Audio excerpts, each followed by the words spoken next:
Olá pessoal, hoje nós estamos voltando com as nossas aulas de Química. Então vamos lá, a aula de hoje vai ser sobre deslocamento de equilíbrio.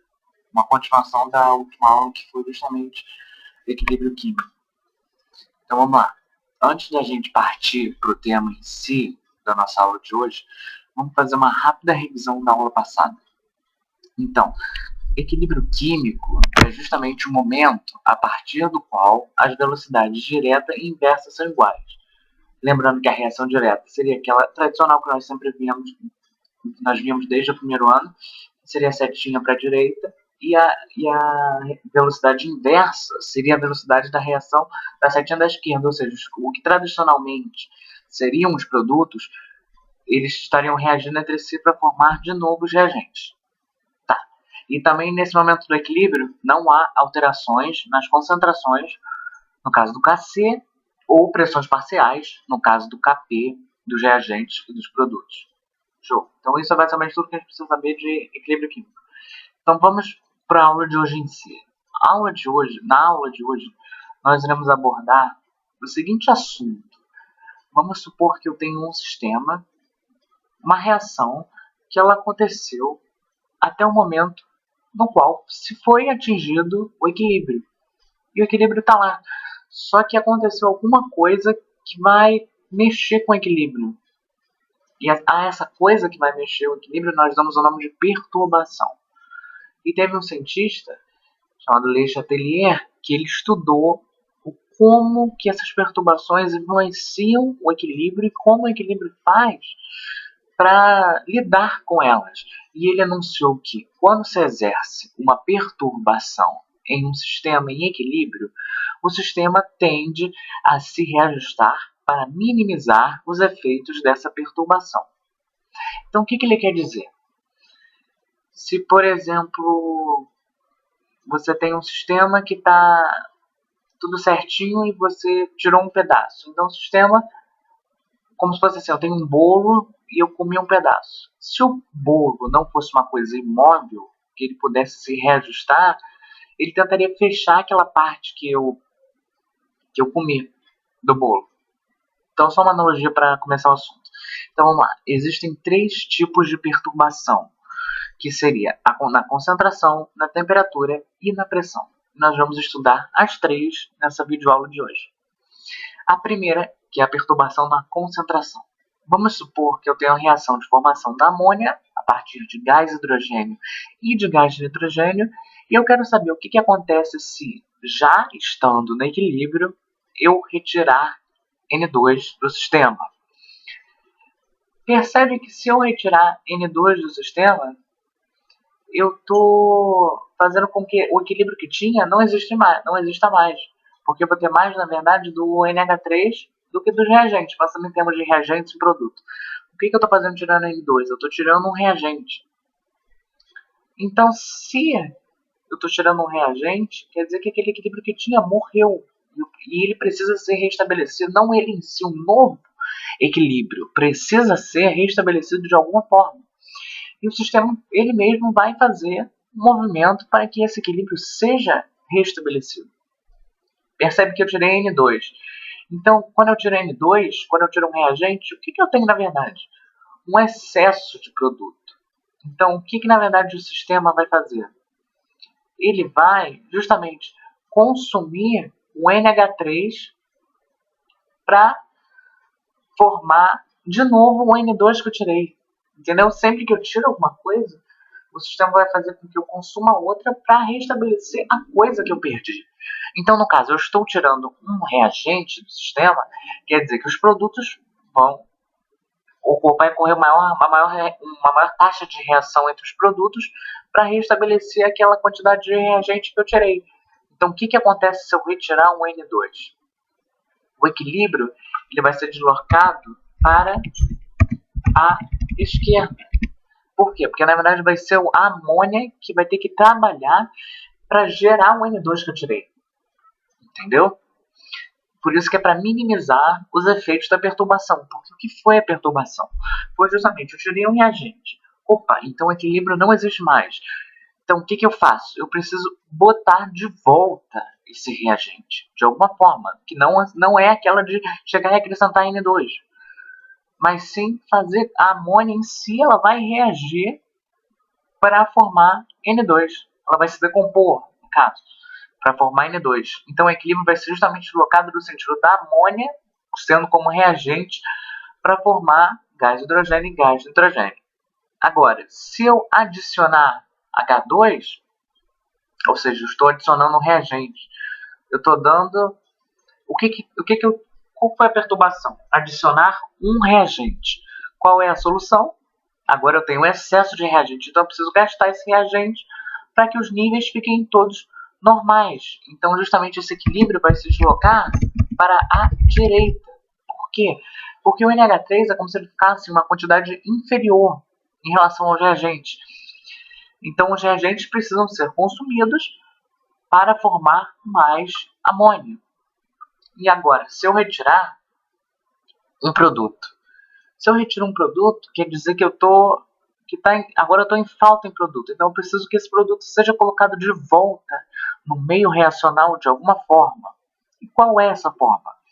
É justamente fazendo com que os reagentes reajam mais entre si para formar amônia. Então esse equilíbrio vai ser deslocado para a direita. Então, só uma rápida conclusão. Se eu retiro um reagente, o equilíbrio é deslocado para a esquerda, para que o produto forme aquele reagente. Se eu tiro um produto, o equilíbrio é deslocado para a direita, para formar aquele produto. Esse produto e reagente que eu estou falando é no sentido convencional, na seta olhando para a direita, a reação direta. E por fim, se eu adiciono um produto, esse produto tem que ser consumido para restabelecer os níveis dos reagentes. Então o equilíbrio vai ser deslocado para a esquerda. Se eu adiciono um reagente, esse reagente precisa ser consumido para que os produtos fiquem no nível equivalente ao dos reagentes. Então o equilíbrio é deslocado para a direita. Ok? Então basicamente é isso que a concentração faz. Isso que é uma perturbação da concentração faz no sistema que já está em equilíbrio. Ok? E vamos lá. Perturbação 2. Na temperatura. Perceba que agora eu escrevi as duas reações. Em cima a reação direta, embaixo a reação inversa. E eu coloquei o ΔH, porque ele vai ser muito importante. Porque vocês sabem que uma reação lá de termoquímica, uma reação na qual o ΔH é negativo, isso quer dizer que ela emite calor, não é? Então a gente pode considerar que o calor ele é um produto aqui.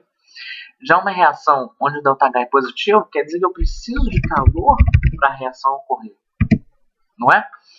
Então, agora basta a gente pensar que nem a gente pensou na concentração.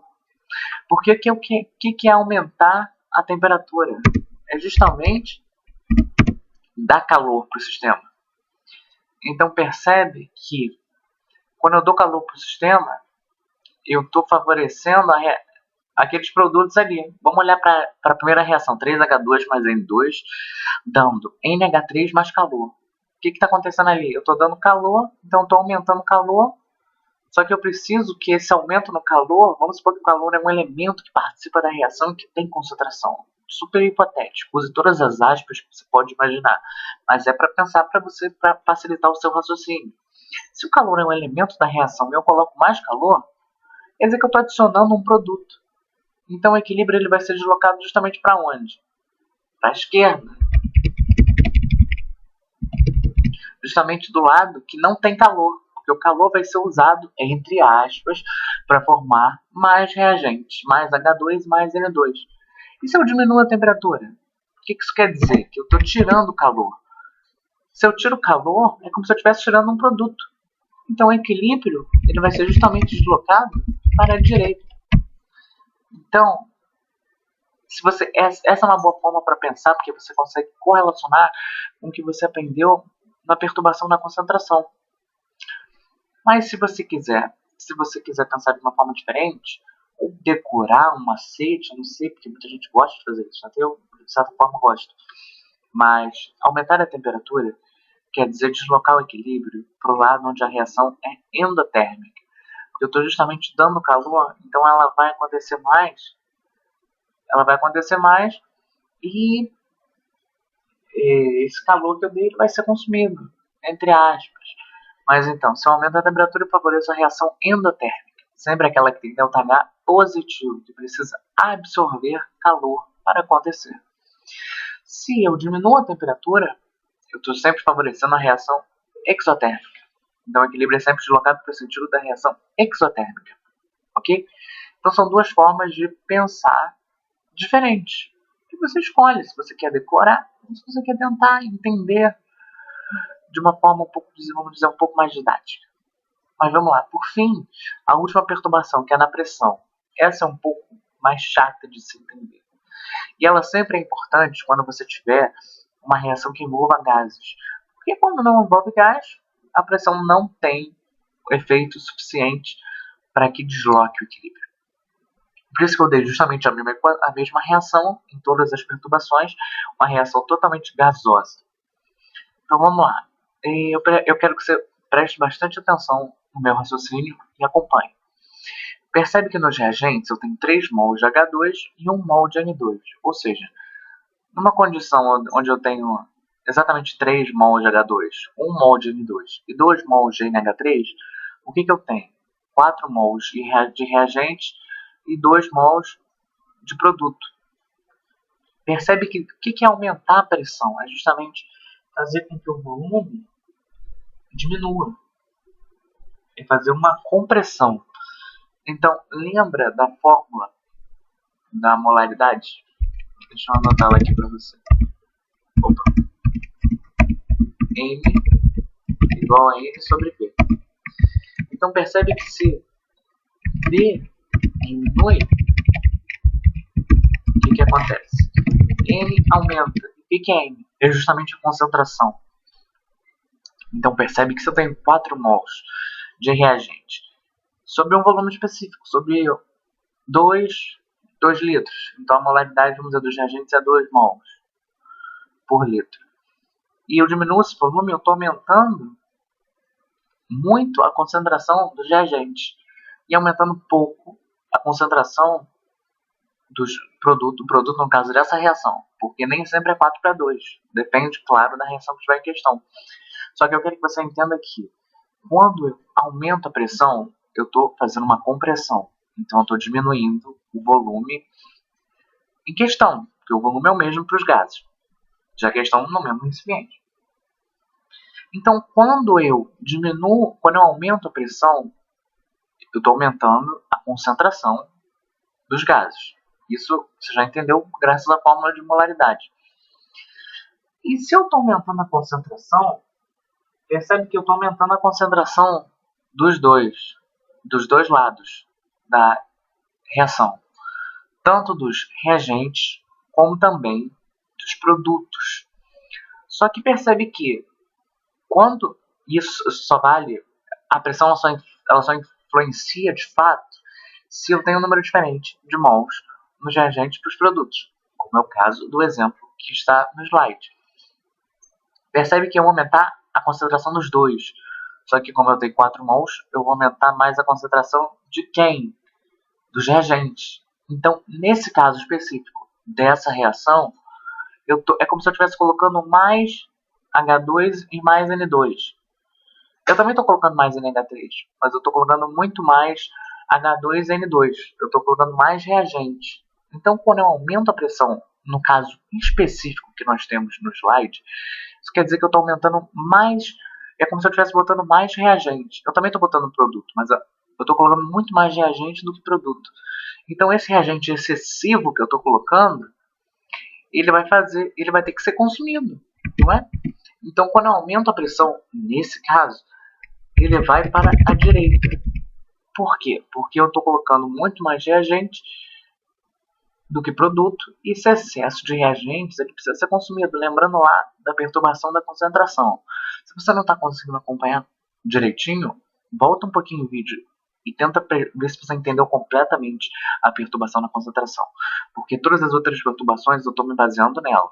Então é vital que você entenda perfeitamente o que é a perturbação da concentração.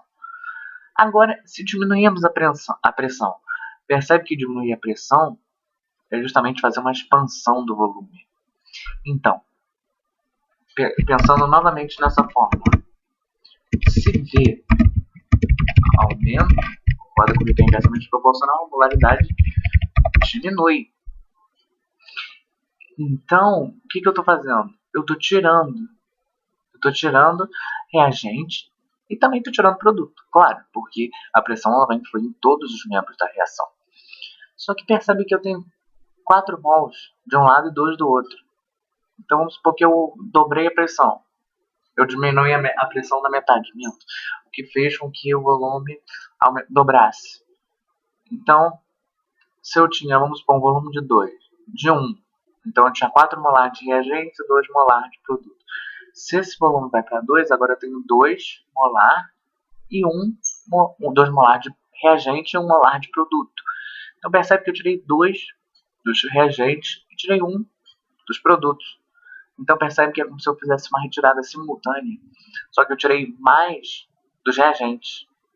Então lembra, lá da concentração, quando eu tiro um reagente, o equilíbrio de um reagente de acordo com a seta da reação direta. Então o equilíbrio ele vai ser deslocado a fim de formar mais desse reagente. Então eu vou precisar justamente que, no caso ali, a amônia seja consumida para formar mais desses reagentes que eu tirei. Então, eu espero que você tenha gostado desse pensamento, porque ele não é ensinado assim. Geralmente ele é ensinado de uma forma puramente decoreba, mas o que eu tentei fazer aqui foi tentar dar algum sentido para isso. Porque, por incrível que pareça, quando você, falando por experiência própria, quando você decora alguma coisa, pura e simplesmente por decorar, sem ter nenhuma finalidade para aquilo, passado algum tempo, você esquece. Isso é inevitável. Pode ser que leve 1 ano, 2 anos, 3 anos, 20 anos. Pode ser que aquilo fique com você por algum motivo, mas é muito raro. Então, às vezes, é bom a gente tentar dar sentido às coisas.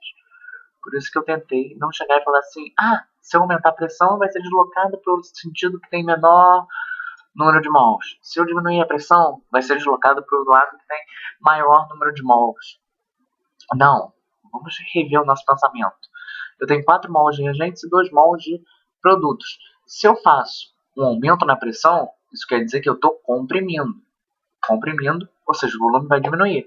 Se o volume diminui, lembrando da fórmula de molaridade, a molaridade aumenta. Então quer dizer que eu estou colocando mais reagente e estou colocando mais produto. Só que como no caso específico que nós temos no slide, nós temos já mais mols de reagente do que de produto, eu vou estar colocando mais mols de reagente do que de produto. É como se eu estivesse colocando os dois simultaneamente, só que o que eu coloquei de reagente é mais. E justamente por eu ter colocado mais reagente do que produto, esse mais em relação ao que eu coloquei de produto vai ter que ser consumido para formar mais produto, para a gente voltar a uma situação de equilíbrio. E o inverso também é válido. Se eu diminuo a pressão, quer dizer que eu estou fazendo uma expansão, então o volume aumenta. Quando o volume aumenta, a molaridade ela diminui. Então eu estou tirando tanto dos reagentes como eu estou tirando dos produtos. Só que como eu tenho mais mols de produtos, de reagentes, desculpe, eu tenho mais mols de reagentes, isso quer dizer que eu estou tirando mais dos reagentes. Então eu vou ter que justamente deslocar um equilíbrio de tal forma que esses reagentes que eu tirei sejam restabelecidos no sistema, de alguma forma. E é justamente consumindo a amônia. Por isso que o equilíbrio é deslocado para a esquerda. Então, antes de terminar a nossa aula de hoje, eu quero pensar um tópico com vocês que geralmente cai muito em prova. E vocês devem até estar se perguntando por que não foi falado aqui. O que o catalisador faz em relação ao equilíbrio. Na verdade, o catalisador, lembrem o conceito de catalisador. É uma substância que não é consumida na reação, não participa diretamente da reação, mas ela diminui a energia de ativação e, consequentemente, a reação ocorre mais rápido. Só que, perceba comigo que velocidade de reação, a partir do momento em que o equilíbrio foi alcançado, a velocidade é igual. Então, o catalisador, ele não desloca equilíbrio. É muito importante vocês saberem isso, que isso é sempre item verdadeiro ou falso de prova. Catalisador não desloca o equilíbrio. Por quê? Porque eu colocar um catalisador não quer dizer que eu estou tirando reagente, não quer dizer que eu estou colocando produto, não quer dizer que eu estou dando calor, que eu estou tirando calor, que eu estou aumentando a pressão, diminuindo a pressão. Só quer dizer que a reação vai correr mais rapidamente. Ele não tem um papel ativo na reação. Ele simplesmente tem propriedades que o permitem diminuir a energia necessária para que a reação ocorra. Isso é muito importante. Lembre-se, catalisador não desloca equilíbrio. Ok? Então, gente, a gente vai ficando por aqui com a nossa aula. Eu espero que vocês tenham gostado, que depois de um tempinho, né, sem aulas, desculpa, mas a vida está muito corrida, mas nós estamos de volta. Em breve nós teremos aula de pH para fechar e de óxidos para o primeiro ano. Então é isso, galera. Bons estudos. Qualquer coisa, vocês sabem como que é só mandar um e-mail, mandar uma mensagem.